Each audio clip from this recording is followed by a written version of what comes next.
আসসালামু আলাইকুম, কেমন আছেন সবাই? আজকে চলে আসলাম আনকমন একটা রেসিপি নিয়ে। আজকের রেসিপি হচ্ছে ডিমের কুপ্তাকারি। প্রথমে আমি এখানে 1 কাপ বেসন ভেজে নিব যেন কাঁচা গন্ধটা দূর হয়ে যায়।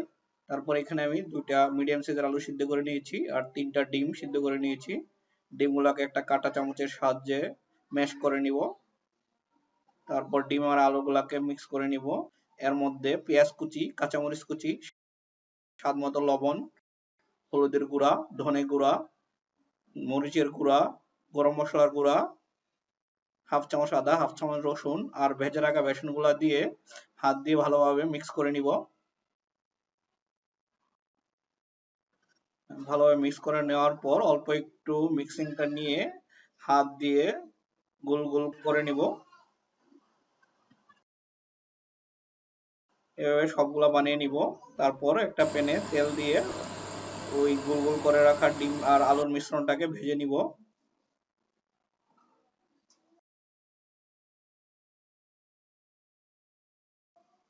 একটু লাল লাল করে ভেজে নিব। ভাজা হয়ে গেলে এগুলো আমি উঠিয়ে রেখে দিব। এই যে ভাজা হয়ে গেছে আমার প্রায়।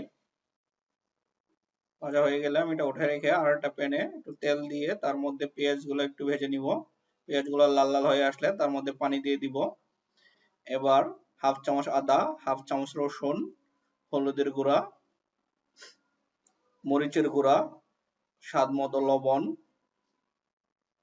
গরম মশলার গুঁড়া আর ধনে গুঁড়া দিয়ে এগুলাকে একটু কষিয়ে নিব।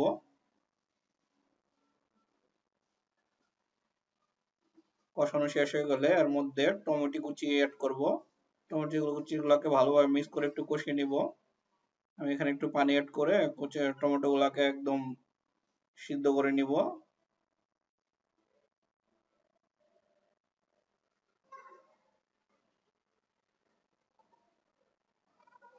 পানি অ্যাড করে টমেটো গুলাকে এরকম ভাবে সিদ্ধ করব যেন টমেটো গুলো একদম ঝোলের সাথে মিশে যায়। হ্যাঁ, এবার আমি রান্না করার জন্য পরিমাণ মতো পানি দিব।